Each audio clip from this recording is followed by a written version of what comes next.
El día de Navidad decoré la casa tal como a mi esposa le encantaba. Luces doradas en el porche, nuestros viejos adornos colgando del árbol. Cociné la mejor comida que sabía preparar, un asado de res con romero, puré de papas con ajo y un pay de nuez enfriándose en la ventana. Era mi primera Navidad sin Laura. Ella había fallecido hacía 5 meses. Todo lo que quería era tener a mi hijo David y a su esposa Melissa en mi mesa. Puse la vajilla de porcelana, encendí las velas y esperé. Pero, en lugar del sonido de su coche entrando en la entrada, fue un mensajero quien subió al porche con un sobre en la mano. Dentro había una nota que dejaba algo dolorosamente claro. No es que me hubieran olvidado, era que habían elegido estar en otro lugar. Antes de seguir, suscríbete al canal, dale like al vídeo y cuéntanos en los comentarios desde dónde nos estás escuchando. El joven no debía tener más de 20 años. Llevaba una chaqueta cortavientos roja, guantes delgados y esa expresión impaciente de quien sabe que aún le esperan 20 entregas más antes de regresar a casa. —¿Entrega para George Bitman? —preguntó, echando un vistazo fugaz al interior cálido de la casa. —Sí —respondí en voz baja. Me entregó el sobre, asintió una sola vez y bajó de nuevo los escalones del porche. El crujido de sus zapatos sobre el sendero helado fue el único sonido, hasta que el ronroneo apagado de su motor se perdió en la distancia. El sobre estaba tibio por sus manos, pero era ligero. Supe, incluso antes de abrirlo, que no traería buenas noticias. Me detuve un momento con los dedos en la solapa. Miré las luces enredadas en la barandilla del porche, el resplandor suave que iluminaba los escalones cubiertos de nieve, y pensé en Laura.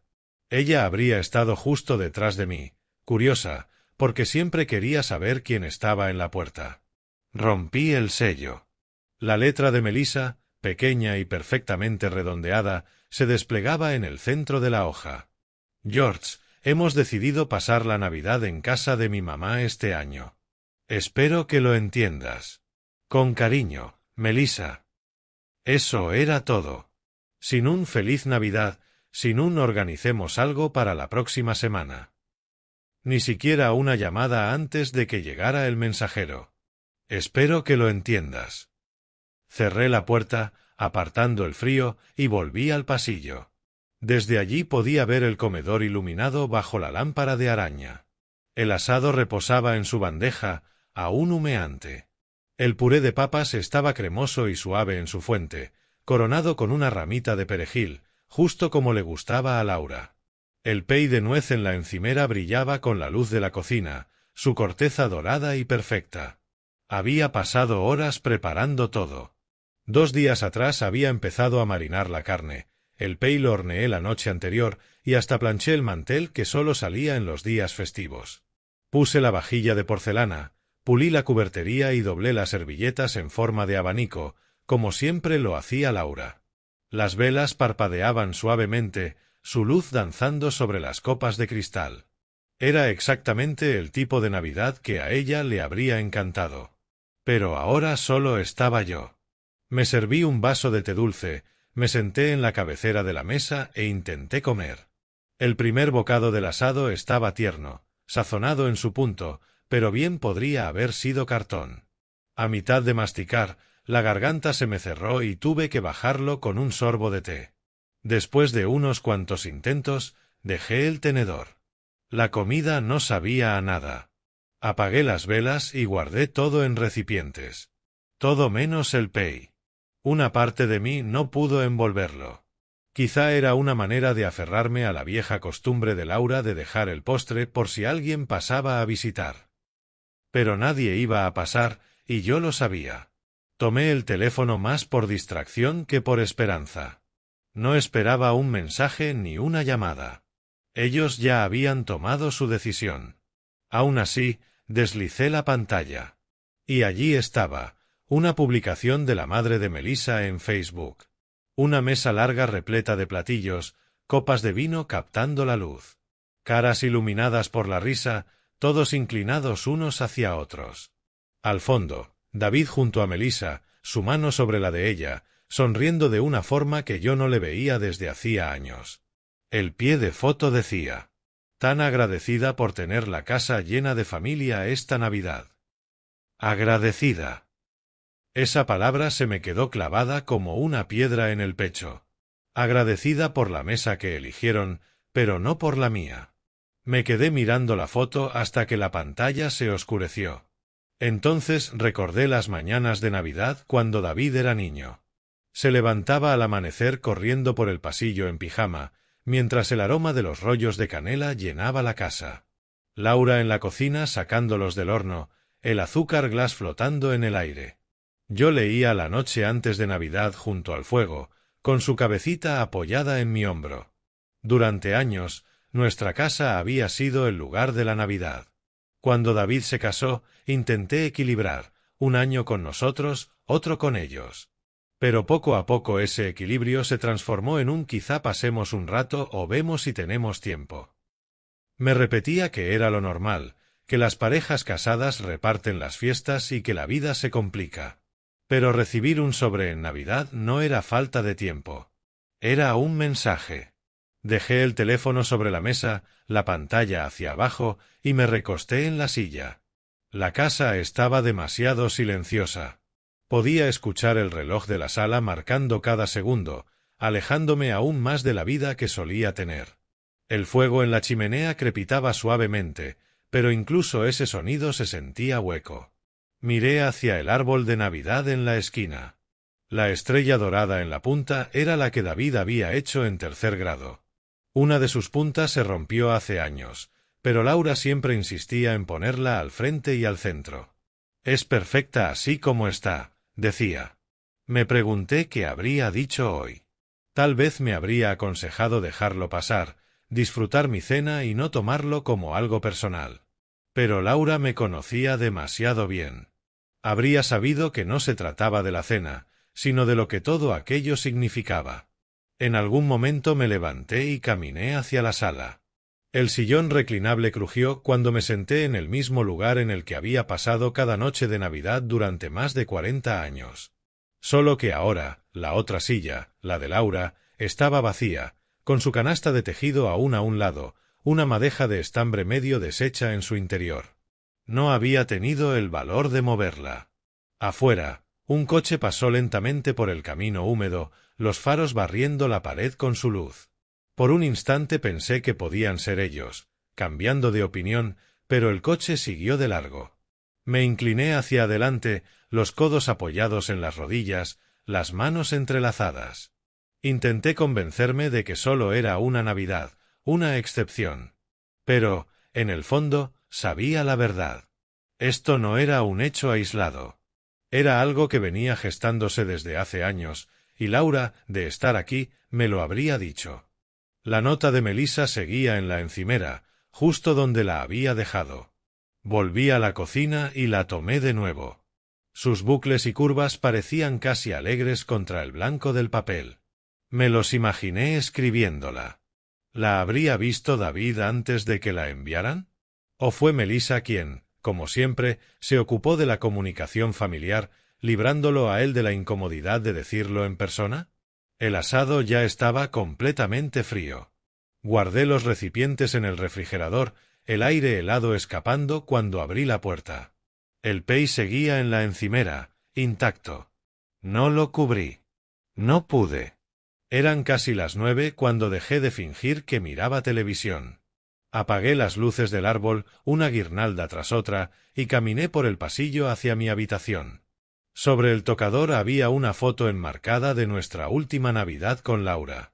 David y Melissa habían venido ese año, aunque llegaron tarde, ya llenos de la cena en otra casa. En la foto, la sonrisa de Laura era tan cálida como siempre. David, correcto y educado. Me senté en el borde de la cama y miré esa foto hasta que los ojos se me nublaron. Cuando por fin me recosté, el espacio junto a mí estaba frío. Y por primera vez en mucho tiempo me permití admitirlo, no era que me hubieran olvidado. Habían elegido otra mesa. La mañana siguiente desperté más temprano de lo normal. No que hubiera dormido mucho. Pasé gran parte de la noche con los ojos abiertos, mirando el techo mientras las sombras de las ramas del árbol afuera se mecían sobre la pared. Las luces del árbol seguían encendidas en la sala. Debí haber olvidado apagarlas antes de irme a la cama. Su resplandor bañaba los muebles, pero en lugar de sentirse acogedor, hacía que la casa pareciera inmóvil, como esas fotografías bonitas pero congeladas. No preparé café de inmediato. La mente me bullía demasiado como para quedarme quieto en la cocina. Me puse un suéter y salí afuera. El aire de la mañana me mordía las mejillas, frío y cortante, ese tipo de frío que te quema los pulmones cuando respiras demasiado hondo. El jardín aún llevaba la escarcha de la noche anterior, los tallos de pasto delineados de blanco, la fuente de los pájaros congelada. Laura solía empezar así sus mañanas, sin importar la estación. Caminaba por el sendero de piedra hasta el jardín y revisaba el comedero que colgaba del arce en la orilla del patio. Nunca lo entendí. ¿Qué sentido tenía alimentar aves en pleno invierno? Pero ella solo sonreía y decía: «Porque también necesitan comer, George, incluso cuando nadie las mira». Sin darme cuenta, me encontré siguiendo ese mismo sendero. Las manos hundidas en los bolsillos del suéter. El comedero se balanceaba suavemente con la brisa, vacío. Tenía forma de casita de madera con techo inclinado. Idea de Laura, claro. Decía que así los pájaros se sentían bienvenidos. No sé por qué alcé la mano para revisarlo. Tal vez por costumbre. Pero al tocar el marco de madera, mis dedos rozaron algo atascado entre el poste y el techo. Un sobre. Estaba tan bien escondido que casi lo paso por alto. El papel tenía los bordes apenas gastados, pero la solapa seguía sellada. Mi nombre estaba escrito al frente. Solo George. No George Bitman. No señor Bitman. Exactamente como Laura lo escribía en las tarjetas de cumpleaños o en las pequeñas notas que me dejaba en el refrigerador. Su letra me dejó helado. Pasé el pulgar por encima de las letras como si pudiera sentirla en ellas. En la esquina había una fecha, hacía casi 6 meses, una semana antes de que muriera. El aire se me volvió corto. Miré alrededor del patio, como esperando que alguien estuviera allí para decirme qué hacer, pero no había nadie. Solo yo, la escarcha y el silencio. Entré de nuevo a la casa, me senté en la mesa de la cocina y lo miré durante lo que parecieron minutos enteros antes de abrirlo. Dentro, el papel estaba doblado con cuidado. Una sola hoja. No había saludo, ni un feliz Navidad, solo palabras directas en la inconfundible letra de Laura. Si estás leyendo esto, significa que ha pasado algo que yo deseaba que nunca ocurriera. Ve a mi escritorio, al cajón de arriba. Allí hay más. Eso era todo. Sin explicación, sin firma. La silla rechinó contra el piso cuando me levanté y caminé por el pasillo hasta el estudio. El escritorio de Laura había permanecido intacto desde el día en que se fue. Aún conservaba su vaso con plumas, sus gafas de lectura descansando sobre una pila de libros de crucigramas y un pequeño platillo de cerámica lleno de clips. Me arrodillé y abrí el cajón superior. Al principio, solo vi lo habitual: papelería, blocs de notas y un paquete de estampillas a medio usar. Pero cuando pasé la mano por el fondo, mis dedos toparon con algo. Pegado a la parte inferior del cajón había otro sobre, más grueso. Lo despegué con cuidado. En el exterior, sujeto con un clip, había una pequeña llave de bronce. Dentro del sobre, junto con la llave, encontré un documento doblado y otra nota escrita con la mano de Laura. George, si algún día David llega a dejarte afuera, esto tendrá sentido. Encontrarás todo lo que necesitas en el lugar que abre esta llave. Es tuyo. Siempre lo fue. Solo que tú no lo sabías. Me quedé de rodillas, el papel temblando entre mis manos. Ella lo sabía. Había visto venir esto. El documento era una escritura, de aspecto legal, con mi nombre impreso en negritas. La dirección no me resultaba familiar, un lugar en un pequeño pueblo a unos 40 minutos de distancia. Hendersonville. Me quedé mirando el papel, tratando de encajar las piezas. Nosotros nunca habíamos tenido propiedades allí. Laura jamás lo mencionó, ni una sola vez en todos nuestros años juntos. ¿Por qué habría de guardarse algo así? ¿Y por qué ligarlo a David a la posibilidad de que él me dejara al margen? Le di vueltas a la llave en la mano. El metal estaba frío, liso en los bordes, gastado por el uso pero pulido con esmero. Pensé en llamar a alguien, quizá a Carl, mi vecino y viejo amigo, pero la idea de explicar todo esto por teléfono no me pareció correcta. Esto era algo que debía ver por mí mismo.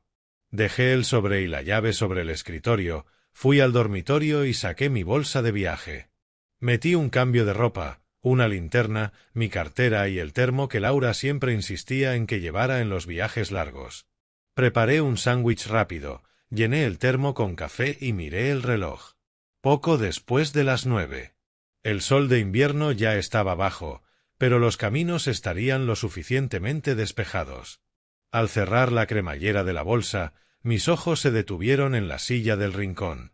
Colgado en el respaldo estaba el viejo cardigan azul de Laura. Solía usarlo cuando leía en la cama, las mangas arremangadas y las gafas resbalando en su nariz. Pasé la mano por la tela, suavemente. «Pensaste en todo, ¿verdad?», susurré en la habitación vacía. El trayecto fuera de la ciudad fue tranquilo. Pasé junto al lago congelado, la ferretería a la que Laura me arrastraba los sábados y kilómetros de árboles desnudos que se alzaban como centinelas a los lados del camino. Hendersonville apareció antes de lo que esperaba. Unas pocas tiendas, un restaurante y una gasolinera que parecía no haber cambiado en décadas. La dirección me llevó por un camino de grava oculto tras una hilera de pinos. Reduje la velocidad leyendo los números clavados en los buzones hasta que uno coincidió con la escritura. Era una casita blanca con contraventanas azules y un porche de piedra. No estaba descuidada, pero tampoco llamativa.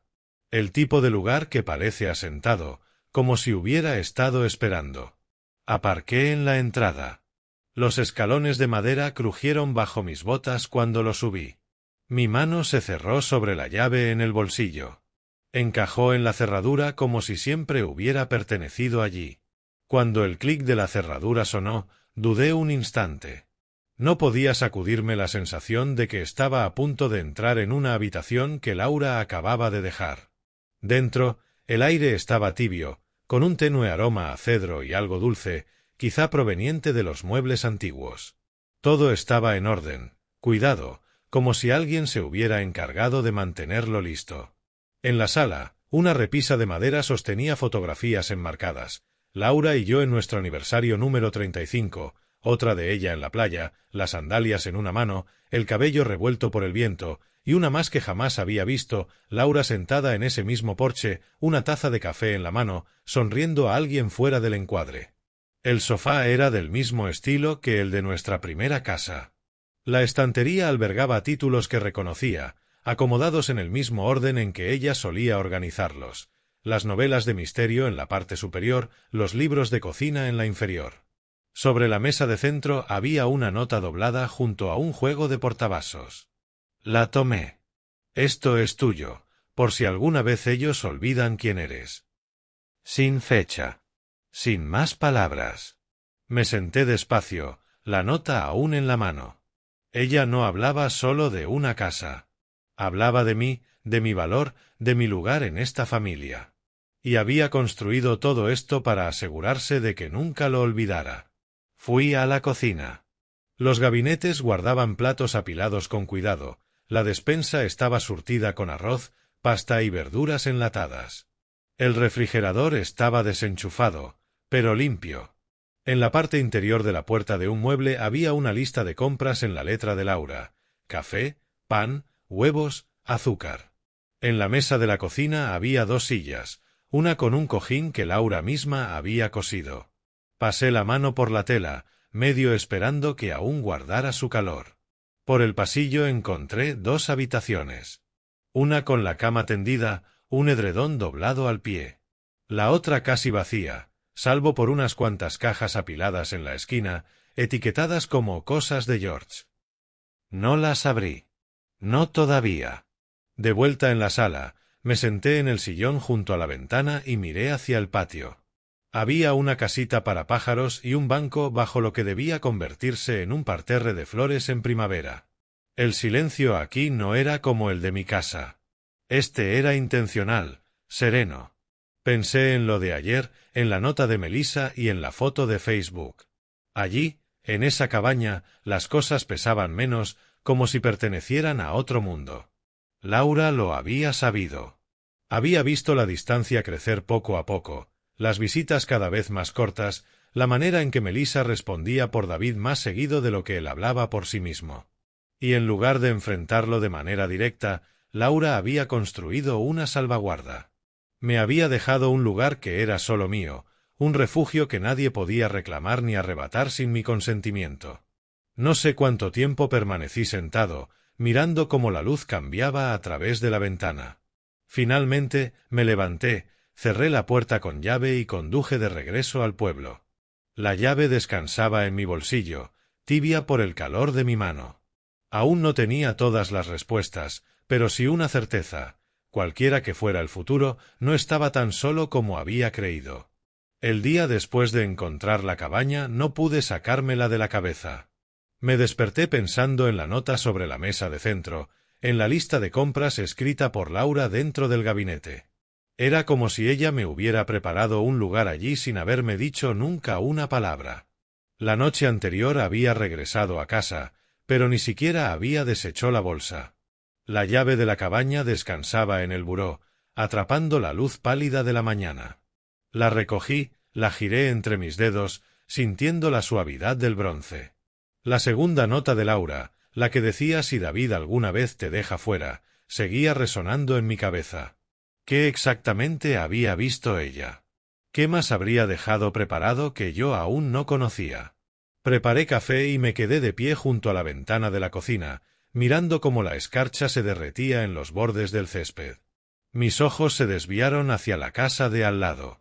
La vieja camioneta Ford de Carl Jenkins estaba en la entrada. Carl era un viejo amigo, abogado retirado, de esos que nunca se pierden el crucigrama del domingo y pueden recitar estadísticas de béisbol de hace 30 años. Si alguien podía ayudarme a entender documentos legales o explicarme qué significaba una escritura escondida, era él. Tomé un sorbo largo de café, dejé la taza y agarré el sobre con la escritura del escritorio de Laura. Carl abrió la puerta con una camisa de franela y una tostada a medio comer en la mano. «George», dijo, levantando las cejas. «Qué temprano te veo. ¿Todo bien?» «No exactamente», contesté. «¿Tienes un minuto?» Se hizo a un lado, invitándome a entrar. Su casa olía a leña y a mantequilla derretida. Nos sentamos en la mesa de la cocina, el periódico matutino doblado frente a él. «¿Qué te preocupa?», preguntó. Puse el sobre la mesa y lo deslicé hacia él. Sacó la escritura, se acomodó las gafas y leyó en silencio durante unos segundos. Cuando alzó la mirada, sus ojos brillaban con una agudeza que no le veía desde hacía años. «Hendersonville», murmuró. «Un buen lugar por allá. Está solo a tu nombre. Ningún copropietario». «¿Ya sabías de esto?», negué con la cabeza. Nunca había oído hablar de eso hasta ayer. Carl golpeó suavemente el papel con el dedo. «Esto no es un accidente. Tu esposa lo organizó para que fuera aparte, lo que significa que legalmente nadie más que tú puede reclamarlo». Me recosté en la silla. ¿Por qué haría algo así? Carl me miró largo rato. ¿De verdad quieres que te lo diga? La imagen de David y Melissa en aquella otra mesa en Navidad me cruzó la mente. La nota de Melissa, la publicación en Facebook. Carl continuó. «George, la gente no esconde propiedades a menos que las esté protegiendo, de impuestos, de acreedores o de disputas familiares». Fruncí el ceño. «¿Disputas familiares?». Juntó las manos. «¿Quieres que sea franco? Por favor». He visto casos en que los hijos adultos o sus cónyuges empiezan a buscar control sobre las propiedades cuando uno de los padres fallece. A veces lo hacen por preocupación genuina. Otras, no tanto. Me quedé mirando la escritura. Laura había pensado mucho más allá de lo que yo había imaginado. Hay más, dije, sacando la nota más pequeña del sobre y pasándosela. Carl la leyó y luego se recostó en su silla. Ella se aseguró de que tuvieras opciones. Esta cabaña es tuya, sin condiciones. Si las cosas con David se complican, tienes a dónde ir. Un lugar intocable. Exhalé un aire que no sabía que estaba conteniendo. Ella lo vio venir. George, Laura era muy inteligente. Probablemente notó cosas que tú no quisiste ver. Pensé en todas las veces que Melissa había hablado por David. En cómo se ofreció a manejar mi correspondencia cuando estuve en cirugía hace un par de años. En cómo quiso ayudar con las cuentas cuando Laura estaba en el hospital. Ayudar. Y yo, con educación, rechacé. Carl dio un sorbo a su café. Deberías revisar si hay más. Si se tomó el trabajo de transferir una propiedad, puede que también haya dejado otras protecciones. Asentí lentamente. Empezaré con sus archivos. Si necesitas ayuda, aquí estoy, dijo. Y George, no tardes demasiado. Si son del tipo que mueve piezas, no van a quedarse quietos. Salí de la casa de Carl con una mezcla extraña de gratitud e inquietud.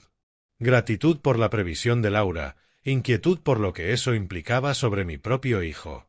De vuelta en casa, fui directo al estudio de Laura. Abrí cada cajón, revisé detrás de los libros en los estantes, hojeé su libreta de direcciones. Nada evidente. Ni llaves, ni sobres escondidos. Pero en el cajón inferior, bajo una pila de revistas viejas, encontré una carpeta etiquetada con su letra, Privado Hogar. Dentro había copias de declaraciones de impuestos, pólizas de seguros y una lista titulada, Cuentas, George. Algunas estaban solo a mi nombre. Unas cuantas habían sido abiertas hacía apenas unos años. Una entrada me llamó la atención, Benton and Associates. Trust 2941. A un lado, entre paréntesis, Laura había escrito, preguntar a Carl si es necesario. Benton and Associates no me sonaba, pero la palabra fideicomiso me detuvo. Tomé el teléfono y llamé a Carl de nuevo. ¿Alguna vez has oído de Benton and Associates? Pregunté. Hubo un breve silencio antes de que respondiera. Sí. Gerald Benton. Contador de la vieja escuela. Trabajó con muchos de mis clientes durante años. ¿Por qué? Su nombre está en una de las carpetas de Laura. Algo sobre un fideicomiso a mi nombre. Carl silbó entre dientes. Eso sí que es interesante. Aún sigue en activo en el centro. ¿Quieres que te consiga una cita? Acepté. Carl me dijo que llamaría a Benton y me daría una respuesta por la tarde. Mientras esperaba, conduje de nuevo a la cabaña. Esta vez abrí las cajas etiquetadas como cosas de George. Dentro había álbumes de fotos, algunos de los libros de cocina favoritos de Laura y una pequeña caja metálica con cerradura. La llave no estaba a la vista. La aparté, pensando en revisarla después. En la cocina, preparé café en la vieja cafetera de goteo que parecía salida de nuestro primer apartamento. Me senté a la mesa, la lista de compras aún pegada dentro del gabinete, y pensé en lo intencional que todo aquello se sentía. Laura no solo había creado un plan de respaldo. Había construido un refugio. De nuevo en casa, Carl llamó poco después de las 3. Benton puede verte mañana por la mañana, me dijo. Le conté que tienes papeles que tu esposa dejó. Sonó como si ya supiera de qué se trataba. Esa noche me acosté dándole vueltas a todo. Una cabaña oculta, un fideicomiso privado. Las advertencias de Laura eran frases simples, pero cargadas de intención. Pensé en su voz, calmada y segura, diciéndome, si alguna vez sientes que quieren apartarte, sabrás a dónde ir. Entonces no lo entendí. Ahora sí. Cuando llegó la mañana estaba listo. Me vestí con mi mejor chaqueta, no para impresionar a Benton, sino porque quería entrar allí como un hombre que aún tenía control sobre su vida. La oficina estaba en un edificio de ladrillo modesto, encima de una panadería. El olor a pan fresco subía por la escalera mientras ascendía. El área de recepción era sencilla: 2 sillas, un escritorio y una pared cubierta de archivadores. El propio Gerald Benton salió a recibirme. Debía rondar los 60 y tantos, delgado, con ojos vivaces detrás de unas gafas de montura metálica. «Señor Bittman», dijo, estrechándome la mano con firmeza. «Pase, por favor». Su oficina estaba forrada de estantes con carpetas ordenadas por años. Nos sentamos en una mesa junto a la ventana. «Entiendo que Laura le dejó algunos documentos», empezó. Le entregué la carpeta. Él la hojeó, asintiendo en ciertas páginas. «Sí, esto es lo que imaginaba», dijo al fin. Su esposa creó un fideicomiso privado a su nombre hace unos 5 años, separado de cualquier cuenta conjunta. Fue muy clara con las condiciones. Está bajo su control exclusivo, sin ningún fideicomisario sucesor más que usted. Parpadeé, sorprendido.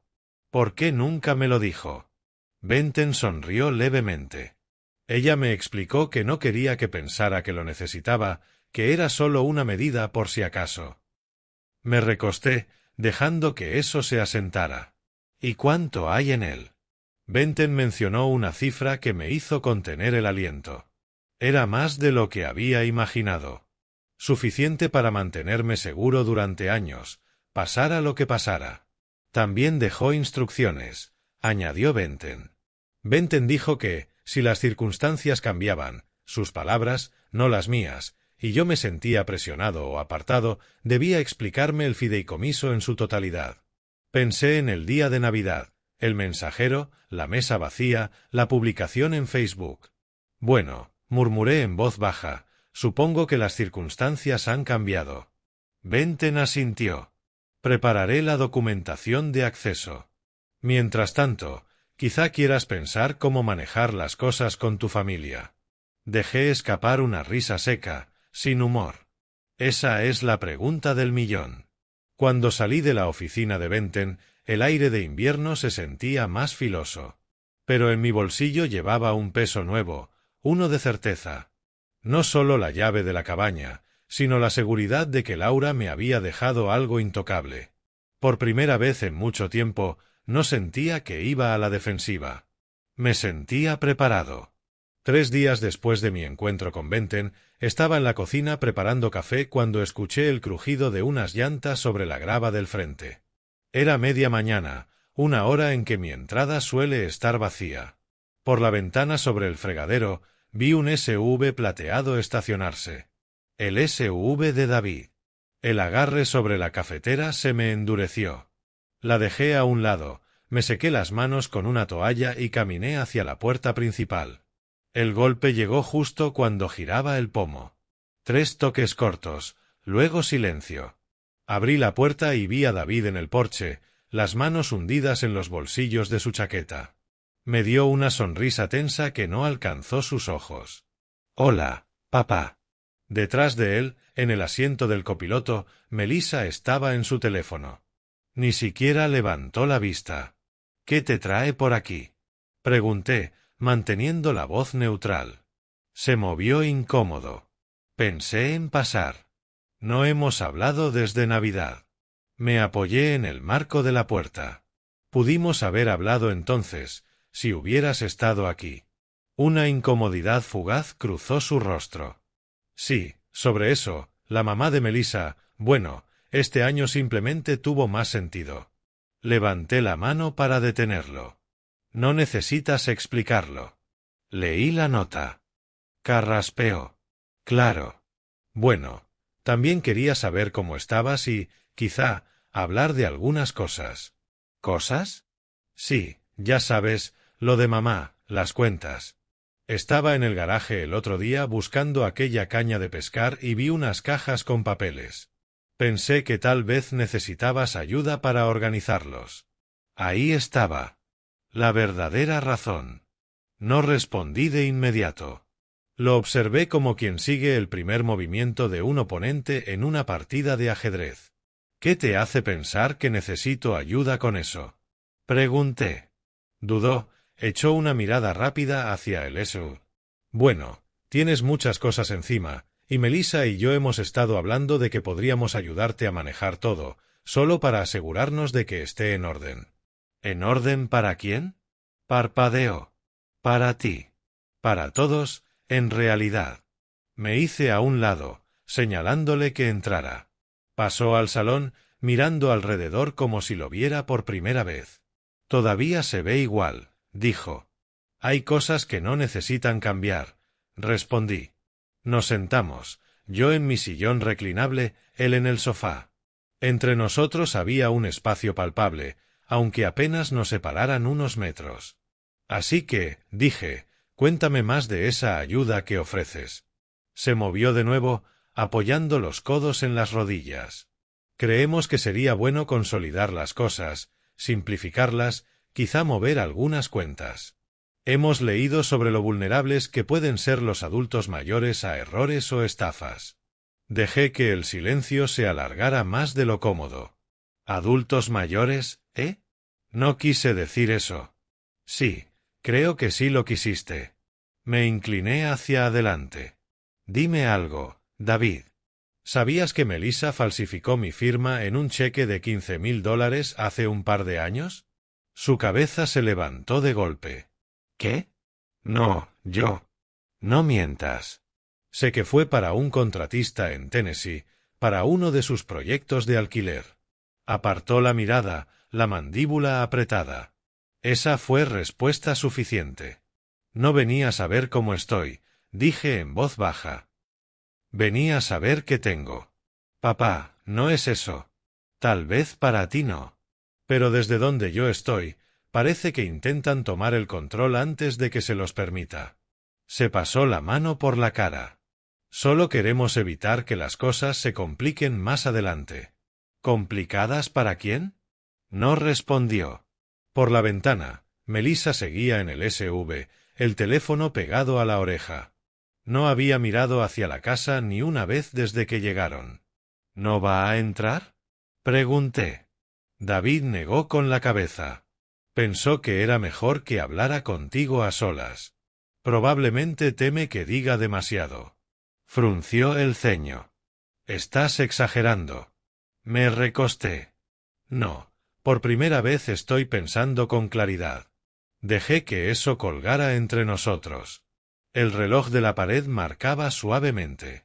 No necesito ayuda para manejar nada, dije al fin. Tu madre se aseguró de eso. Su mirada se agudizó. ¿Qué significa eso? Significa que tengo todo lo que necesito y pienso mantenerlo así. Por un instante creí que insistiría, pero luego sus hombros cayeron. Solo queremos asegurarnos de que estés bien. Lo estoy, respondí, por primera vez en mucho tiempo con firmeza. Se puso de pie, alisando el frente de su chaqueta. Está bien, nos vemos pronto entonces. Lo acompañé hasta la puerta. Dile a Melissa que le mando saludos. Asintió, bajó del porche y volvió al SV. Melissa se inclinó para decirle algo mientras él subía. El motor rugió y se alejaron sin volver la vista. Me quedé un momento en el umbral, observando las luces traseras desaparecer calle abajo. Luego cerré la puerta. La casa volvió a estar en silencio, pero no era el mismo silencio del día de Navidad. Este estaba cargado de entendimiento, sobre lo que ellos querían y hasta dónde estaba dispuesto a llegar yo para proteger lo que Laura me había dejado. Fui al estudio, abrí el cajón del escritorio y miré la llave de la cabaña reposando allí. Solo verla me devolvía la calma. Pensé en las palabras de Benten: deberías considerar cómo manejar las cosas con tu familia. Ya lo sabía. Con cuidado. Bajo mis propios términos. Pasé el resto de la tarde revisando los archivos de Laura de nuevo, esta vez con mirada más aguda. En una carpeta encontré una lista de contactos, algunos conocidos, otros no. Al lado del nombre de Carl había escrito «de confianza». Junto al de Benten, «confidencial». Y junto a un nombre desconocido, Della Morgan, solo una frase, «en caso de problemas». Anoté recordarle a Carl preguntarle por ella. Esa noche, sentado en el sillón reclinable, con el fuego crepitando bajo, Comprendí algo. David y Melissa no se detendrían en una sola visita. Aquello había sido apenas la primera prueba para ver si yo les abría la puerta, si permitía que empezaran a reorganizar mi vida bajo el pretexto de ayuda. Volverían. Y cuando lo hicieran, yo estaría preparado. El primer jueves de enero noté el sedán negro. No estacionado ni en movimiento, solo encendido frente a mi buzón. Al principio pensé que podía ser un error de reparto, pero cuanto más tiempo permanecí allí, más parecía estar esperando algo o a alguien. Salí al porche con mi taza de café, fingiendo no mirarlo directamente. Un hombre con un abrigo oscuro estaba en el asiento del conductor, la cabeza inclinada como leyendo algo. Los vidrios polarizados lo hacían ver aún más deliberado. Pasaron 5 minutos. 10. Finalmente arrancó sin siquiera mirar hacia la casa. No me gustó nada. Al mediodía, ya tenía la chaqueta puesta y caminaba media cuadra hasta la ferretería de Carl. Carl había sido el contacto de Laura para cualquier proyecto de la casa durante 30 años, y el mío en los últimos 5 meses. Él conocía gente. La campanilla de la puerta tintineó cuando entré. «George», dijo desde el mostrador. «No esperaba verte hoy». «Sí, bueno», respondí apoyándome en el mostrador. «Esta mañana vi algo que no me gustó. Pensé que quizás sabrías si alguien ha estado preguntando por mí». Carl alzó una ceja. «¿Qué viste?» «Un sedán negro, estacionado afuera un buen rato. El tipo dentro no salió, no tocó, solo esperó». Carl frunció el ceño. «No reconozco esa matrícula, pero, ya que lo mencionas, David estuvo aquí hace 2 días». Manteniendo el gesto neutral, pregunté: «¿Y a qué vino?» «Algo sobre que necesitabas ayuda para deshacerte de cacharros viejos. Quería saber si tenía un remolque para llevarlos. Dijo que probablemente ibas a reducir espacio pronto». «Reducir espacio». Esa es una expresión que usas cuando estás vaciando la vida de alguien. ¿Le dijiste algo?, pregunté. Carl negó con la cabeza. Le dije que, si necesitabas mi ayuda, me lo pedirías tú mismo. Bien. Respiré hondo. ¿Recuerdas ese nombre que Laura tenía en sus papeles, Della Morgan? Carl asintió despacio. Sí. ¿Piensas llamarla? Creo que necesito saber por qué Laura escribió «en caso de problemas» junto a su nombre. Carl metió la mano bajo el mostrador, sacó un viejo tarjetero y pasó las fichas hasta encontrar una. Me la deslizó. Ella está en la ciudad. Tiene una pequeña consultoría privada, planificación patrimonial, resolución de disputas, ese tipo de cosas. No es barata, pero es de las que saben lo que una persona vale antes de que abra la boca. Guardé la tarjeta en el bolsillo. Gracias, Carl. Antes de que me fuera, añadió con seriedad. George, si David está moviendo fichas, no lo hace solo. Cuídate la espalda. Pienso hacerlo, respondí. Esa misma tarde llamé al número de la tarjeta. Contestó una voz firme, profesional, sin rodeos. Morgan Consulting. ¿Hablo con Della Morgan? Mi nombre es George Whitman. Usted no me conoce, pero conoció a mi esposa, Laura. Hubo un silencio breve. Ah, George. Sí, conocí a Laura. Fue muy clara respecto al tipo de hombre que eres. No supe si aquello era un cumplido o una advertencia. Ella tenía su nombre en sus papeles, junto a una nota que decía «en caso de problemas». Bueno, creo que los problemas ya han llegado. Quedamos en vernos la mañana siguiente en un pequeño café de la calle principal. Cuando llegué, Della ya estaba allí, sentada en un reservado con un cuaderno de cuero y una taza de té. Era una mujer de unos 50 años, con una mirada aguda, de esas que parecen registrar cada detalle, y con un modo de hablar preciso, sin palabras de sobra. «George», dijo, poniéndose de pie para darme la mano. «Lamento mucho tu pérdida». «Gracias». Nos sentamos. «Dijiste que los problemas están llamando a tu puerta», empezó ella. «Cuéntame». Y le conté todo. La Navidad, La nota, la visita de David, el cheque falsificado que había descubierto meses antes y ahora el sedán negro. Ella escuchó sin interrumpirme, tomando notas de vez en cuando. Cuando terminé, habló con calma. Tu hijo y su esposa se están posicionando. Primero, debilitando tu independencia en las conversaciones. Después, intentando controlar las finanzas, cuentas, propiedades, incluso creando la percepción de que ya no puedes administrarlas. Asentí. Y ese sedán, continuó, podría ser un investigador privado o un comprador. En cualquier caso, está relacionado con ellos. La gente no se estaciona frente a una casa porque sí. Me incliné hacia ella. Laura confiaba en usted. Así que iré al grano. ¿Qué haría usted en mi lugar? Pasó una página de su cuaderno. Proteger el perímetro. Asegurar los bienes. Y crear un rastro documental que demuestre que no solo eres competente, sino que cualquier decisión que tomes de aquí en adelante es tuya y únicamente tuya. Hablamos durante 1 hora, repasando escrituras, titulares de cuentas, e incluso la cabaña que Laura había dejado en su testamento. En un momento, me preguntó, ¿ha entrado alguien en tu casa desde que Laura falleció, aparte de David y Melissa? Pensé un instante. Solo una vez. Un hombre que dijo venir de la compañía de servicios públicos, asegurando que debía revisar el medidor dentro de la casa. Lo dejé pasar, pero nunca se acercó al medidor. El bolígrafo de Della se detuvo en seco. ¿Y no llamaste para verificar? No. Eso fue una brecha, sentenció. A partir de ahora, nadie entra sin cita y sin identificación confirmada por ti mismo. Cuando salimos del café, me entregó su tarjeta. George, yo trabajo para mis clientes, no para las familias. Eso significa que haré lo necesario, aunque moleste a tus parientes.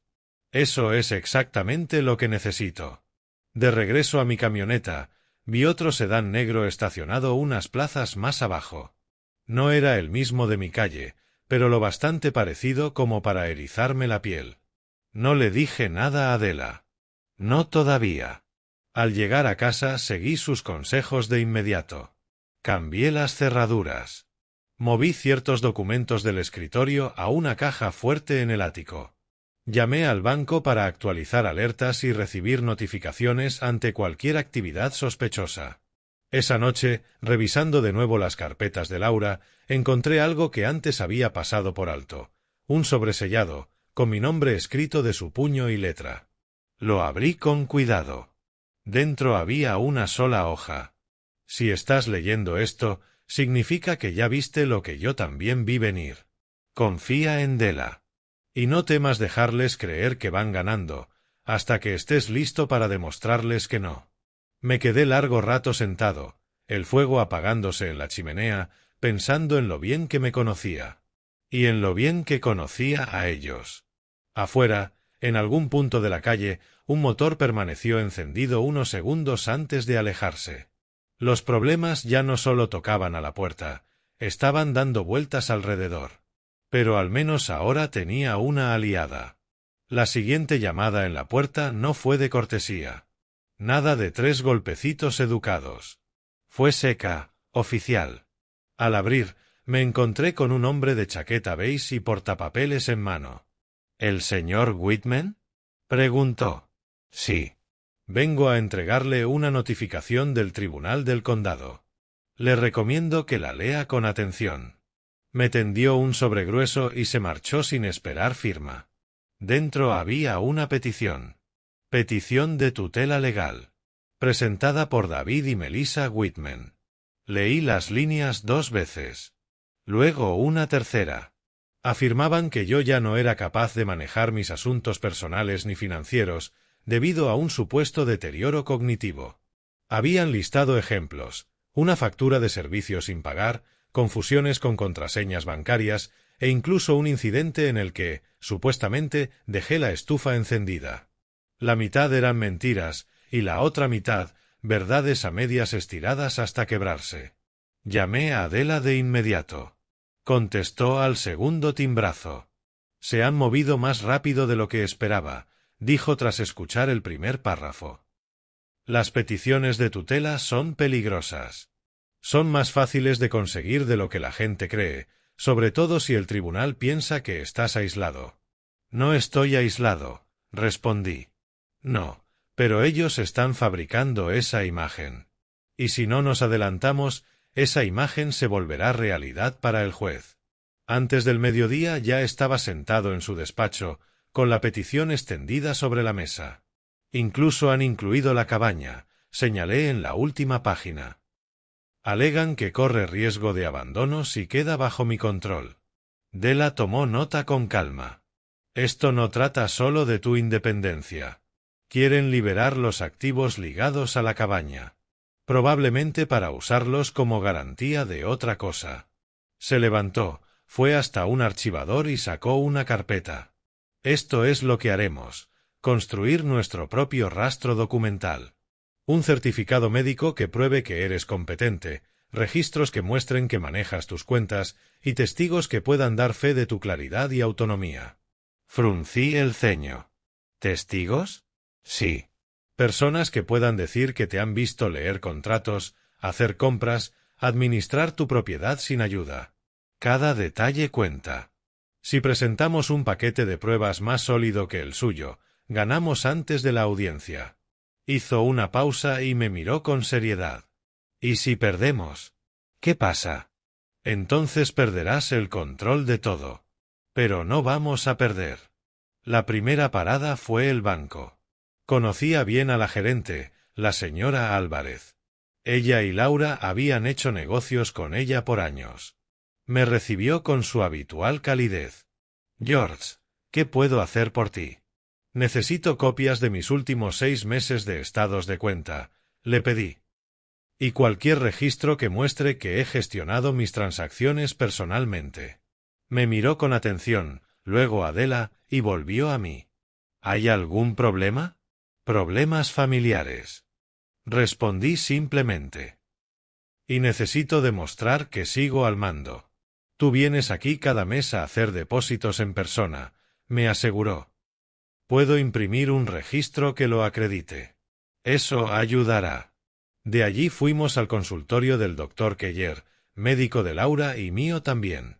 Me hizo un examen rápido, reflejos, preguntas de memoria, un test de escritura. Al terminar, sonrió satisfecho. George, estás tan lúcido como siempre. Redactaré una carta certificando tu plena capacidad cognitiva. Justo lo que necesito, doctor. De regreso, Della me dijo. Ahora necesitamos testigos fuera de tu círculo cercano. Vecinos, comerciantes, cualquiera que haya tratado contigo en situaciones de negocio recientemente. Pensé unos segundos. Ellen, en la ferretería. Y Raj, el del supermercado. Desde que Laura murió, he gestionado todas mis compras yo mismo. Perfecto, respondió Della. Conseguiremos sus declaraciones por escrito. Cuantos más y más variados, mejor. Eso hará más difícil que David y Melissa aleguen parcialidad. Primero fuimos al supermercado. Raj salió del mostrador limpiándose las manos. George, ¿cómo va la casa? Bien, dentro de lo que cabe. Escucha, necesito un favor. Cuando le expliqué, su expresión se endureció. ¿Quieren quitarte el control de tu vida? Eso no está bien. Yo escribiré lo que haga falta. Tú vienes cada semana con tu lista, comparas precios, detectas errores. Eres más agudo que la mitad de mis clientes. Sonreí. Gracias, Raj. Al final del día ya teníamos 6 meses de estados de cuenta, la carta del doctor y 3 declaraciones de testigos que habían tratado conmigo en cuestiones de negocio. Della apiló los documentos con orden. Esto es solo el comienzo. Ahora debemos presentar nuestra respuesta al tribunal con todas estas pruebas adjuntas. ¿Cuándo será la audiencia? En 2 semanas. Pero en 5 días ellos recibirán copia de nuestra respuesta. Será entonces cuando entiendan que no vas a rendirte. Esa noche me senté otra vez frente al fuego. Arriba, en la caja fuerte, aún estaba la carta de Laura. Pensé en lo que había escrito. No temas dejarles creer que están ganando. Quizás David y Melissa pensaban que la petición era su jugada maestra. Tal vez lo era. Pero las jugadas maestras funcionan en ambos sentidos. 3 días después, Carl me llamó. George, deberías saberlo. David volvió por aquí. Compró una caja fuerte. Dijo que necesitaba guardar papeles importantes antes de un gran cambio en la... Carl titubeó un instante antes de responder. Dijo, y cito sus palabras, «Cuando los asuntos de papá estén resueltos, las cosas se moverán rápido». Colgué y de inmediato llamé a Adela.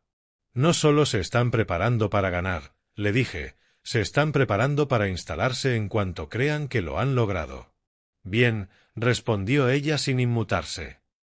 Déjalos creerlo. Así, cuando llegue lo que tenemos preparado, el golpe les dolerá el doble. 2 días antes de que venciera el plazo para responder a la petición, caminé con Dela hasta la oficina del secretario del tribunal. Entregamos un sobresellado, tan grueso como el que me habían notificado. El funcionario lo estampó, lo archivó y me devolvió una copia. Al salir de nuevo al aire frío de enero, Dela levantó la mirada hacia la calle de enfrente. Allí estaba otra vez, el sedán negro. Solo que esta vez la ventanilla bajó. En el asiento del copiloto, David me miraba. Sonrió como si ya hubiera ganado y se dio un golpecito en la sien con 2 dedos. Yo también sonreí, porque en ese instante supe algo que él ignoraba. La trampa del rastro documental ya estaba cerrándose en su contra. 2 días después de haber presentado la respuesta, estaba podando las rosas del jardín delantero cuando un sedán negro se detuvo frente a mi casa. David salió, cerrando la puerta con más fuerza de la necesaria. Ni siquiera se detuvo a mirar las flores de Laura. Caminó directo hacia mí, con esos pasos tensos y rápidos que delatan a alguien que ha ensayado la escena en su cabeza una y otra vez. «Papá», dijo con la voz dura. «David». El aire entre nosotros era helado, y no solo por enero. Levantó un sobregrueso, mi respuesta al tribunal. ¿De verdad crees que esto va a funcionar? Dejé las tijeras de podar sobre la barandilla del porche. No lo sé, respondí con calma. Pero es la verdad. Y con eso basta. Se acercó un paso más. El olor fuerte de su colonia se impuso, demasiado penetrante para alguien en duelo. Has hecho que todo sea más difícil de lo que debía ser. Melissa y yo podríamos habernos encargado de todo. No tendrías que preocuparte de las reparaciones, de las facturas.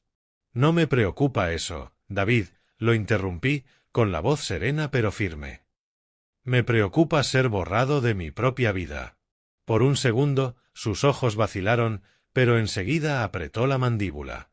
No sabes contra qué te enfrentas. Incliné un poco la cabeza. Quizá sí lo sé. Quizá por eso me he preparado.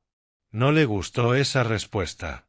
Me sostuvo la mirada durante un largo silencio y luego giró sobre sus talones, regresando al coche sin añadir nada más. Esa misma tarde, Dela me llamó. Ya lo han leído, dijo sin rodeos. Y están nerviosos. ¿Cómo lo sabes? Un amigo en la oficina me contó que David estuvo allí esta mañana preguntando cómo adelantar la audiencia. Quiere mover la fecha, lo que significa que teme lo que puedas tener en tus manos. Sonreí apenas. Y debería temerlo. 3 días después, Carl, el de la ferretería, se pasó por mi casa. George, me dijo, con un tono de confidencia. No debería contártelo, pero ayer vino Melissa a comprar un candado para un trastero. Estaba hablando por teléfono y alcancé a oír algo sobre conseguir los papeles de la cabaña antes de que los mueva. ¿Un trastero?, pregunté, arqueando las cejas. Carl asintió.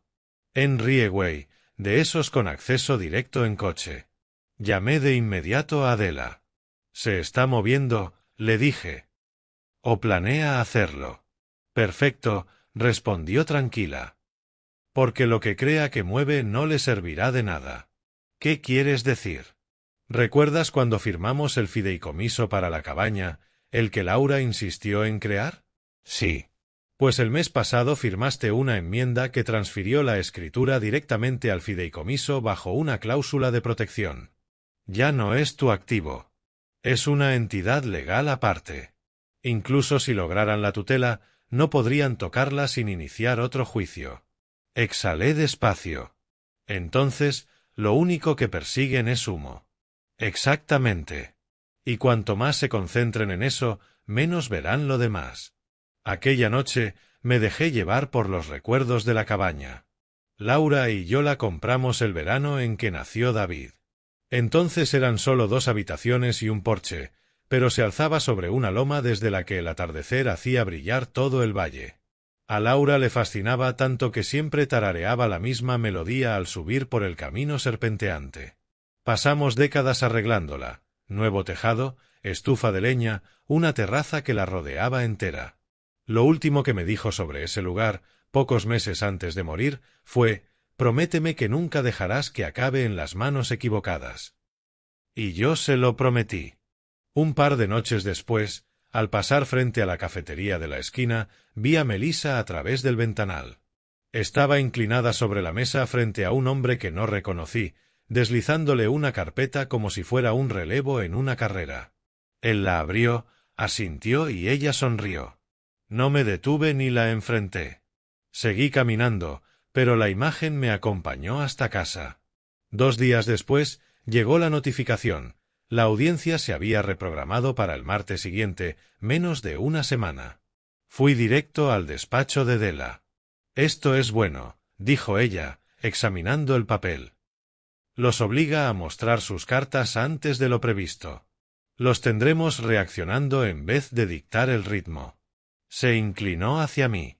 «George, quiero que estés listo para algo más. Si creen que van a perder, podrían intentar provocarte en público, hacerte parecer inestable antes del juicio». Fruncí el ceño. «¿Cómo qué?» «Podría ser cualquier cosa, una acusación repentina, un incidente inventado frente a testigos. No les des ninguna oportunidad». Al día siguiente fui al desayuno mensual de veteranos en el centro comunitario. Llevaba meses sin ir, pero quería que me vieran sólido, lúcido, presente. Funcionó. Di la mano a todos, conté historias, ayudé a organizar la rifa. Viejos amigos como Mark y Eddie rieron conmigo sobre el café aguado, y los recién llegados me escucharon con respeto cuando hablé del proyecto de jardinería que habíamos iniciado. Cada apretón de manos era más que un saludo. Era un recordatorio de que yo pertenecía a esa comunidad, no era un ermitaño perdiendo la razón. Al salir, me crucé con Ellen, la de la ferretería. «He oído que tienes problemas familiares», me dijo con suavidad. «Si necesitas que alguien dé la cara por ti, cuenta conmigo». Le agradecí. Otra pieza en el tablero. Esa noche sonó el teléfono. Un número desconocido. Contesté y la voz de Melissa me llegó dulce pero quebradiza. «George, solo quería decirte que, pase lo que pase en el tribunal, espero que lo entiendas. Es por tu bien». Dejé que el silencio se extendiera. Lo curioso de mi bien, Melissa, es que normalmente soy yo quien decide qué es. Su tono se endureció al instante. «Ya veremos qué opina el juez». Colgó. Me quedé sentado un buen rato, con el fuego arrojando sombras en las paredes. Arriba, en el desván, la carta de Laura seguía en la caja fuerte. Los papeles de la cabaña, a salvo en el despacho de Della. Y lo demás, lo que ellos aún desconocían, seguía en marcha. Porque mientras David y Melissa perseguían la cabaña como si fuera el premio mayor, yo ya había alineado el resto de mis bienes. La casa, las cuentas, incluso el coche, bajo la misma estructura de protección. Cuando llegara la audiencia, no quedaría un solo bien a mi nombre que valiera la pena disputar. Esa era la jugada que nunca verían venir. El sábado anterior al juicio, me encontré estacionado a media cuadra de la casa de David, con el motor apagado, observando cómo la luz invernal bañaba su porche. No era espionaje en el sentido habitual. Solo quería ver cómo se movían cuando creían que nadie los miraba. Entre las ramas desnudas vi a Melissa cargar varias cajas en la camioneta, con el teléfono encajado entre el hombro y la oreja. Hablaba rápido, asintiendo a alguien que yo no podía oír. David salió enseguida, con lo que parecía un maletín. Se lo entregó y conversaron en frases cortas y tensas antes de volver a entrar. Desde fuera, la escena parecía casi rutinaria. Pero ya había aprendido que lo ordinario a menudo escondía las intenciones más profundas. Me quedé lo justo para verlos partir rumbo al depósito de Rieway, el mismo que me había mencionado Carl. Mis dedos tamborilearon sobre el volante, no por nervios, sino por una certeza que ardía despacio. Seguían convencidos de que la cabaña era su boleto de entrada. No los seguí. Regresé a casa, puse agua a calentar y me senté en la mesa de la cocina con un bloc de notas. El fuego crepitaba en la sala. Empecé a escribir una lista de todas las personas que me habían visto en las últimas 2 semanas, en la cafetería, en la ferretería, en el desayuno de veteranos, con fechas y horas. No era paranoia. Era preparación. Della había sido clara. Si intentan pintarte como inestable, necesitaremos testigos creíbles que digan lo contrario. Fechas, horas, interacciones. Mientras más ordinarias, mejor. Así que las anoté todas, incluso las más pequeñas.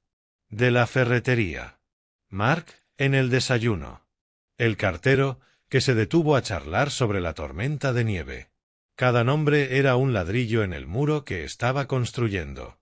2 días después, sonó mi teléfono. Era Ellen. George, no vas a creer esto, pero Melissa estuvo aquí hoy con una libreta en la mano. Estaba preguntando si alguien había notado que últimamente andas confundido. Mantuve un tono ligero. ¿Y qué le dijiste? Que has estado más lúcido que la mayoría de los que tienen la mitad de tu edad. George está buscando problemas. Lo sé, respondí. Que pesque. Pero está en el estanque equivocado. Esa noche no pude dormir. Salí al porche, el aire frío me quemaba los pulmones y dejé que mi mirada se perdiera en el jardín oscuro. Laura solía decir, el invierno es cuando la verdad se muestra. Los árboles se quedan desnudos, sin hojas detrás de las cuales esconderse. De pie allí, sentí esa verdad tan clara como la escarcha bajo mis pies. David y Melissa no estaban velando por mí. Velaban por ellos mismos. Y en algún punto del camino se habían convencido de que esas 2 cosas eran lo mismo. La mañana del lunes, Della me llamó. Han presentado un añadido de emergencia, dijo. Afirman que has estado tomando decisiones financieras imprudentes. Citan la venta de la camioneta vieja y la donación al fondo de veteranos. Casi solté una carcajada. Vendí la camioneta porque no puedo conducir 2 vehículos a la vez. Y doné al fondo porque creo en él. Lo sé, respondió Della. Pero intentan darle un giro, presentarlo como conducta impulsiva. Lo contrarrestaremos con pruebas de que fueron decisiones lógicas y planeadas.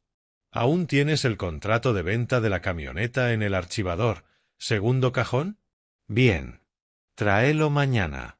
Esa tarde, mientras revisaba el archivador, encontré algo que no había visto en meses. Una fotografía de Laura y yo en la terraza de la cabaña, tomada el verano antes de que David se casara. Su cabello revuelto por el viento, su sonrisa fácil. David había estado allí aquel fin de semana también.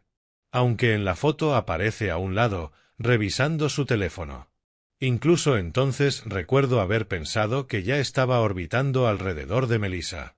Ella tenía esa manera de atraer a la gente, de hacerles creer que su aprobación era el bien más valioso que podían poseer. El martes por la tarde, mientras cerraba la puerta de la casa, escuché un golpe. Al abrir, David estaba allí, las manos en los bolsillos del abrigo. «Papá», empezó, «mañana vamos a tener una pequeña reunión. Amigos, vecinos. Melissa pensó que te gustaría venir». Lo observé. «¿Mañana en la noche?», pregunté. Era la víspera de la audiencia. Sonrió, aunque sus ojos permanecieron fríos. «Exacto. Una oportunidad para aclarar las cosas, mostrarle a todos que estamos en la misma página». La invitación no era hospitalidad, era estrategia. Quedaba claro como la escarcha en la ventana. Si iba y decía algo que pudieran retorcer, tendrían su prueba. Si no iba, dirían que me estaba aislando. Lo pensaré, respondí. Esa noche llamé a Adela. No vayas, me advirtió de inmediato.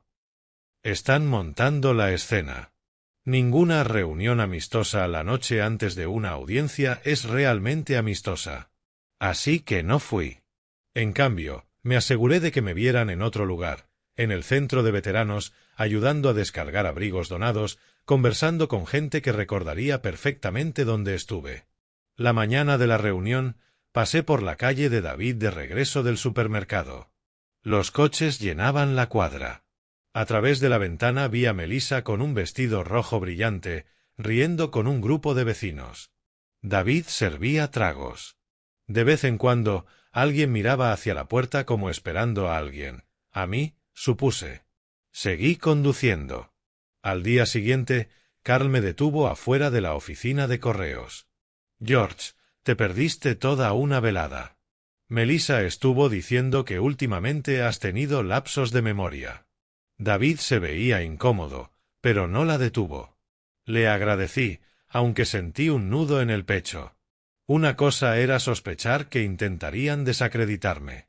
Otra muy distinta era escuchar con qué facilidad lo hacían. Esa noche repasé la carpeta una vez más. Cada recibo, cada documento notariado, cada declaración de amigos y vecinos, todo estaba allí. Y entre las páginas estaba el documento del fideicomiso de la cabaña, un recordatorio silencioso de que no todo lo que ellos querían estaba a su alcance. Antes de dormir, escribí una nota y la guardé en el bolsillo interior de mi chaqueta para el día siguiente. No era para el tribunal. Era para mí. 4 palabras de las que Laura estaría orgullosa. Quería llevarlas conmigo, como un escudo contra cualquier tormenta que David y Melissa pensaran soltar en aquella sala. Cuando por fin apagué la luz, la casa quedó en silencio. Un silencio que antes me habría parecido pesado, pero que esa noche se sentía como preparación. Como la calma antes de que cambie la marea. Porque mañana las líneas serían trazadas. Y esta vez no entraba a su juego desprevenido. Entraba con mi tablero, mis propias reglas, y no verían la última jugada hasta que ya estuviera hecha. El juzgado olía levemente a papel viejo y a café recalentado. La luz entraba por los ventanales altos, atravesando las bancas de madera pulida. Me senté en la mesa del acusado junto a Adela, las manos entrelazadas, la mirada fija en la veta de la madera. Al otro lado, David y Melissa murmuraban con su abogado, un hombre de cabello engominado, traje azul marino, con aspecto de haber salido de un anuncio de servicios financieros. Las uñas rojas de Melissa marcaban un ritmo impaciente sobre el reposabrazos. David no dejaba de acomodarse la corbata, mirando hacia mí y apartando la vista enseguida. El alguacil llamó al orden, y la jueza, una mujer de unos 60 años, con una mirada firme e inquebrantable, tomó asiento. Repasó la lista del día y luego miró directamente a los abogados. «Procedamos», ordenó. El abogado de David habló primero. Su voz era suave, casi ensayada. «Su señoría, mis clientes están profundamente preocupados por el bienestar del señor Whitman. Han observado patrones de toma de decisiones errática, venta de activos valiosos, donaciones considerables sin consultar a la familia y, lo más notable, intentos de transferir propiedades bajo circunstancias cuestionables. Temen por su capacidad para manejar sus asuntos y solicitan ser nombrados tutores legales para garantizar su seguridad y preservar su patrimonio». Se sentó como si acabara de cerrar un alegato impecable. Melissa le dio una palmada en el brazo, como celebrando una actuación perfecta. Della se levantó despacio, ordenando sus notas. «Su señoría, mi cliente, el señor Whitman, ha sido blanco de un intento calculado para despojarlo de su autonomía y de su propiedad. Los supuestos patrones citados por los demandantes no son más que decisiones responsables tomadas por un adulto plenamente competente. Demostraremos que las acusaciones en su contra carecen de fundamento y que la verdadera motivación aquí es el control. Específicamente, el control de una Un refugio junto al lago que ha estado en la familia Whitman por generaciones. La jueza asintió. Proceda. Empezamos con las pruebas documentales. La venta de la vieja camioneta, un contrato de compraventa limpio, notariado, con la declaración del comprador confirmando que la transacción había sido acordada con semanas de anticipación. Luego, la donación al Fondo de Veteranos, correspondencia archivada que demostraba que formaba parte de una contribución anual planificada, algo que Laura y yo habíamos hecho durante años. Melissa se removía inquieta en su asiento a medida que cada papel se deslizaba sobre el estrado de la jueza. David, en cambio, mantenía la vista fija hacia adelante, la mandíbula tensa. Después vinieron los testigos. Ellen, de la ferretería, declaró cómo había conversado conmigo varias veces en el último mes, en cada ocasión con plena coherencia. Mark, del desayuno de veteranos, me describió organizando donaciones de abrigos, manejando las listas de asistencia e incluso bromeando sobre su terrible caligrafía. Cada testimonio era un ladrillo más en el muro que Della había prometido construir. A mitad de la audiencia, el abogado de David intentó contraatacar. Señor Whitman, ¿no es cierto que recientemente extravió documentos importantes y tuvo que llamar a su hijo para que lo ayudara? Lo miré sin parpadear. Perdí una factura de servicios. La encontré 10 minutos después debajo del periódico. Si eso es motivo de incompetencia, su señoría, entonces medio estado debería estar bajo tutela. Un murmullo de risas recorrió la sala. Incluso la jueza dejó escapar una leve mueca en sus labios. Pero el verdadero punto de quiebre llegó cuando Della llamó a Carl. Entró con paso firme, hombros anchos bajo una camisa de franela recién planchada, y prestó juramento. Señor Thompson, empezó Della, usted mencionó haber presenciado una conversación en el depósito de almacenamiento entre los demandantes. ¿Podría compartirla con el tribunal? Carl asintió. Sí, señora. Estaba dejando unas herramientas cuando escuché a Melissa decirle a David que, en cuanto firmaran los papeles, podrían poner la cabaña en venta y repartirse el dinero antes de primavera. Dijo, y cito textualmente, nos lo agradecerá después, cuando esté en un lugar seguro. La atmósfera en la sala cambió al instante. Melissa giró bruscamente hacia David. El rostro de mi hijo se encendió de rojo. Su abogado objetó, pero la jueza lo desestimó. Señor Thompson, preguntó la jueza, ¿está absolutamente seguro de lo que escuchó? Tan claro como el día, respondió Carl. No me pareció preocupación por su bienestar. Parecía un plan de venta. Desde ese momento, la balanza se inclinó a nuestro favor. Della expuso los documentos de fideicomiso de la cabaña, demostrando que estaba protegida de cualquier venta sin mi consentimiento directo.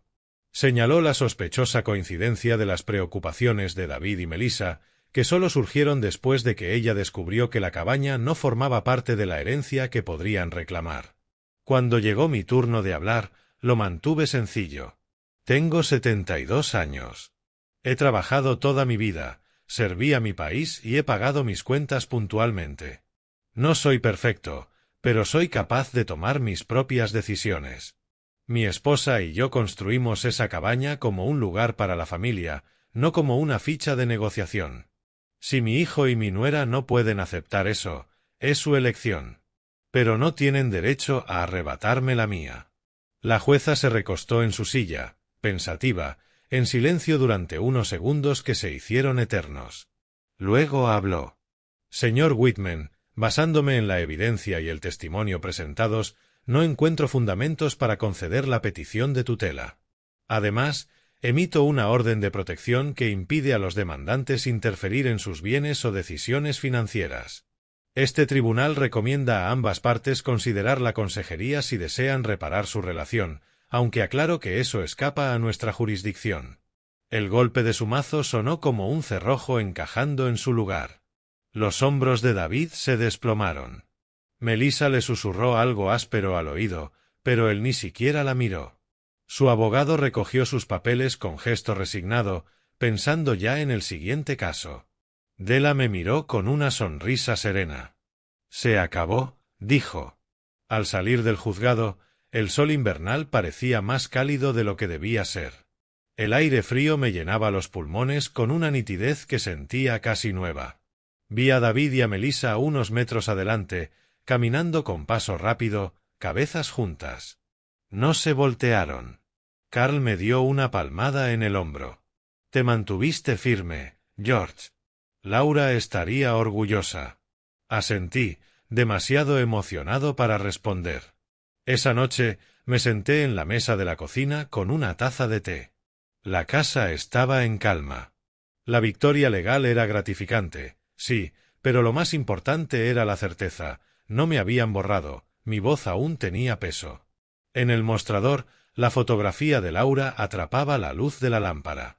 Imaginé su sonrisa, no de triunfo, sino tranquila, como el lago en una mañana sin viento. No abrí una botella de champaña ni preparé una cena especial. Simplemente me fui a dormir con la paz de saber que, al despertar, mi vida seguía siendo mía. Y, por ahora, eso era suficiente. A la mañana siguiente, me desperté antes del amanecer. Los viejos hábitos no mueren fácilmente. Me quedé quieto un instante escuchando el silencio. Ningún teléfono vibrando en la mesita de noche, ningún golpe en la puerta. Solo el murmullo de la calefacción y el leve tic-tac del reloj de la cocina. Preparé el café como lo hacía Laura. Una cucharada generosa de granos molidos, una pizca de canela, un vertido lento de agua caliente. El aroma llenó la cocina, rico y familiar. Me llevé la taza al porche trasero. El aire helado me mordía la cara mientras veía la primera luz tocar el lago. Se veía distinto ahora. No porque el agua hubiera cambiado, sino porque yo había cambiado. El peso que arrastraba los últimos meses, el miedo de perder no solo la cabaña, sino mi derecho a decidir sobre mi propia vida, había desaparecido. No olvidado, pero sí, al fin, disipado. Tenía planes para ese día. Cosas sencillas. Le había prometido a Carl ayudar a reparar un techo con goteras en el centro de veteranos. Quizá después pasaría por la ferretería, a ver si Ellen todavía tenía esas tablas de cedro en oferta. Pequeñas cosas, pero pequeñas cosas que volvían a ser mías. Alrededor de las 9, sonó el teléfono. Reconocí el número, pero no contesté. Minutos después entró el buzón de voz. Era la voz de David, medida y tensa. Papá, tenemos que hablar. Melissa y yo cometimos errores. Llámame. Dejé el teléfono sobre el mostrador. No borré el mensaje, pero tampoco devolví la llamada. Aún no. Había pasado demasiados meses reaccionando a sus movimientos. Ahora era mi turno de avanzar en mis propios términos. Más tarde esa mañana, conduje hasta la cabaña. La nieve crujía bajo las llantas al tomar el camino estrecho. El lugar estaba igual que la última vez, los pinos inclinados bajo el peso blanco, el porche aún limpio. Al abrir la puerta, el crujido familiar de las bisagras me recibió como un saludo. Dentro, el aire estaba frío, pero la vista me reconfortó. El quilt que Laura había cosido seguía doblado sobre el sofá. La foto del día que pusimos la primera piedra, yo con botas de trabajo, ella con un sombrero de ala ancha, colgaba sobre la repisa. Encendí el fuego a la vieja usanza, apilando la leña con cuidado.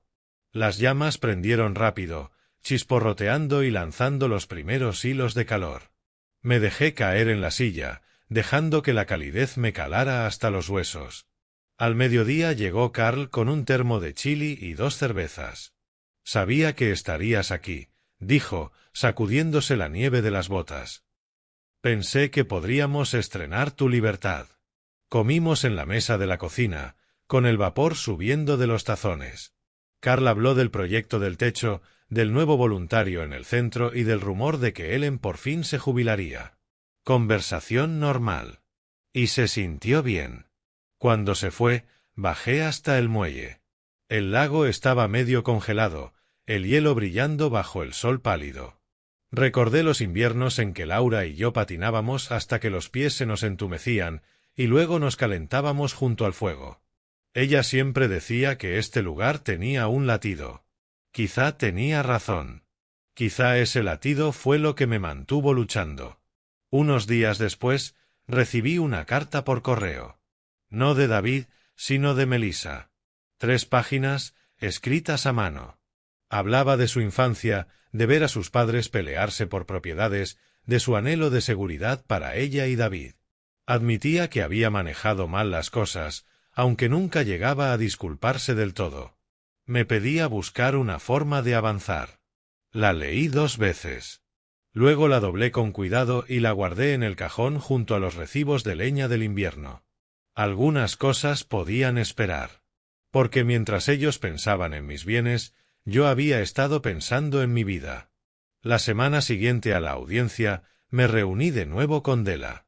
Nos sentamos en su oficina, con papeles desparramados sobre el escritorio. «Está todo en orden, George», me dijo. «El fideicomiso es a prueba de balas. Nadie toca la cabaña sin tu consentimiento». Asentí. «Bien. Pero quiero ir un paso más allá». Ella arqueó una ceja. «¿Cómo así?» «Quiero dejar establecido que, cuando yo falte, la cabaña se convierta en un refugio para veteranos y sus familias. Que no pueda venderse ni pasar a manos privadas. Que siga siendo lo que siempre fue, un lugar para sentir. Completo». La sonrisa de Della fue lenta pero genuina. «Eso se puede hacer». Y así fue como pasé enero y febrero, no preocupado por quien podría quitarme algo, sino construyendo algo que nos sobreviviría a todos. En marzo organicé el primer retiro de fin de semana. 10 veteranos, algunos con sus esposas, unos pocos con hijos. Cocinamos en la fogata, compartimos historias y reparamos la vieja moto de nieve. Una noche, un joven padre me confesó que era la primera vez en años que sentía que su familia pertenecía a un lugar. No respondí con muchas palabras, solo asentí. Pero por dentro, algo terminó de aflojarse, como si se liberara un nudo que había cargado demasiado tiempo. Llegó la primavera, y con ella un golpe inesperado en la puerta de mi cabaña. Al abrir, me encontré con David. Estaba solo, con las manos hundidas en los bolsillos de su chaqueta. «Papá», dijo, con una voz más baja de lo que recordaba. «Escuché lo que estás haciendo aquí con los veteranos. Creo que es algo bueno». Nos quedamos allí un instante, parados en silencio. No era un silencio cortante, sino pesado, lleno de cosas que aún no se habían dicho. «No he venido a pedir nada», añadió. «Solo quería decir que lo siento». No era suficiente para borrar lo que había pasado, pero era un comienzo. Cuando se fue, caminé de nuevo hacia el muelle. El lago comenzaba a descongelarse, el hielo rompiéndose en fragmentos brillantes como cristales. Pensé en Laura, en aquella Navidad en la que todo esto había comenzado, en el sobre que alguna vez se sintió como el final de todo. Ahora lo veía con claridad, no era un final, era un inicio. La venganza había sido silenciosa, legal y completa. Pero la verdadera victoria estaba allí, sentado en mi muelle, en mi propia vida, sabiendo que había elegido cada paso que me trajo hasta este lugar. El agua golpeaba suavemente la orilla. En algún punto lejano, un colimbo lanzó su canto, y por primera vez en mucho tiempo, sentí paz. Ese fue mi final y mi comienzo. Gracias por acompañarme en este viaje.